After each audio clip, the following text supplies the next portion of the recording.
زمیں پر صرف ایک ہی عورت دکھائی دیتی ہے، زمیں پر صرف ایک ہی عورت دکھائی دیتی ہے، وہ ماں کی محبت دکھائی دیتی ہے۔ زمیں پر صرف ایک ہی عورت دکھائی دیتی ہے، وہ ماں کی محبت دکھائی دیتی ہے۔ اے بوڑھی ماں تیرے چہرے کی جھریوں کی قسم، اے بوڑھی ماں تیرے چہرے کی جھریوں کی قسم، ہر ایک لکیر میں جنت دکھائی دیتی ہے، ہر ایک لکیر میں جنت دکھائی دیتی ہے۔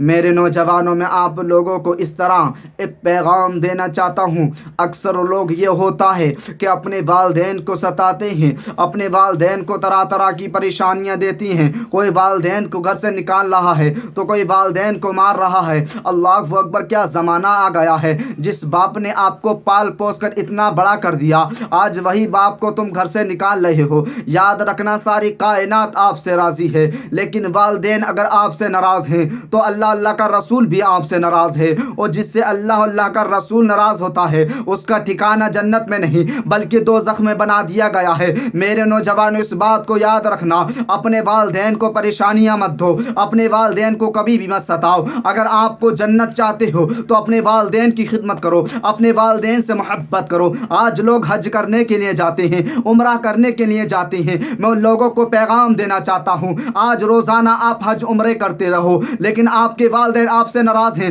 تو کوئی حج اور عمرہ کام آنے والا نہیں ہے۔ آپ کو اگر حج اور عمرہ روزانہ اپنے گھر بیٹھ کر کرنا ہے تو قسم خدا کی اللہ کا ذکر کرو، اللہ کی حمد و ثنا کرو، اللہ کی عبادت کرو، اور نماز فجر ادا کرنے کے بعد میں پیار کی نظر سے محبت کی نظر سے اپنے والدین کے چہرے کی زیارت کر لو۔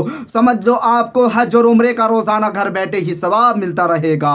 یہ والدین کا مقام ہے۔ آج لوگ والدین کو ستاتے ہیں، اپنے والدین کو پریشانیاں دیتے ہیں۔ ایک انسان تھا کہ اپنے والدین کو ستایا نہیں کرتا تھا، وہ نمازیں بھی نہیں پڑھتا تھا، اللہ کی عبادت بھی نہیں کرتا تھا، اللہ کا ذکر بھی نہیں کرتا تھا، اللہ کی حمد و ثنا بھی نہیں کرتا تھا، بہت گناہ کرتا تھا۔ لیکن اس کا ایک وقت وہ آیا کہ دنیا سے اسے بھی جانا ہے، ہمیں بھی جانا ہے، لیکن اس کا انتقال ہو جاتا ہے۔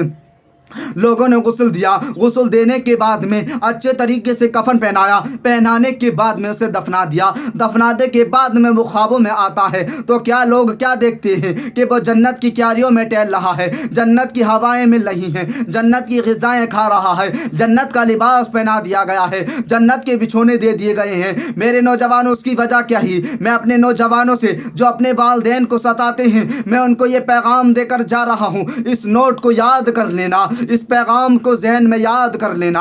جو اپنے والدین کو ستاتے ہیں تو لوگ کیا دیکھتے ہیں کہ وہ جنت کی کیاریوں میں ٹہل رہا ہے، جنت کے باغوں میں ٹہل رہا ہے، تو لوگوں نے اس سے کہا کہ تو بڑا گناہ کرتا تھا، اللہ کی عبادت بھی نہیں کرتا تھا، اللہ کا ذکر بھی نہیں کرتا تھا، اللہ کی حمد و ثنا بھی نہیں کرتا تھا، لیکن اس کی وجہ کیا ہے کہ تو جنت کی کیاریوں میں ٹہل رہا ہے، جنت کے باغوں میں ٹہل رہا ہے، جنت کی غذائیں کھا رہا ہے۔ تو لوگوں وہ کہتا ہے کہ سنو لوگوں، اس کی وجہ کوئی نہیں ہے، بے شک میں گناہ بھی کرتا تھا، اللہ کا ذکر بھی نہیں کرتا تھا، اللہ کی حمد و ثنا بھی نہیں کرتا تھا۔ اس کی وجہ کیا ہے کہ میں دنیا میں رہ کر کے بے شک ہر طرح کا گناہ کرتا تھا، اللہ کی عبادت نہیں کرتا تھا، لیکن اس کی وجہ کیا ہے؟ میں دنیا میں رہ کر کے اپنے والدین کی خدمت کرتا تھا، اسی کی وجہ سے اللہ رب العزت نے مجھے جنت عطا کرتی ہے۔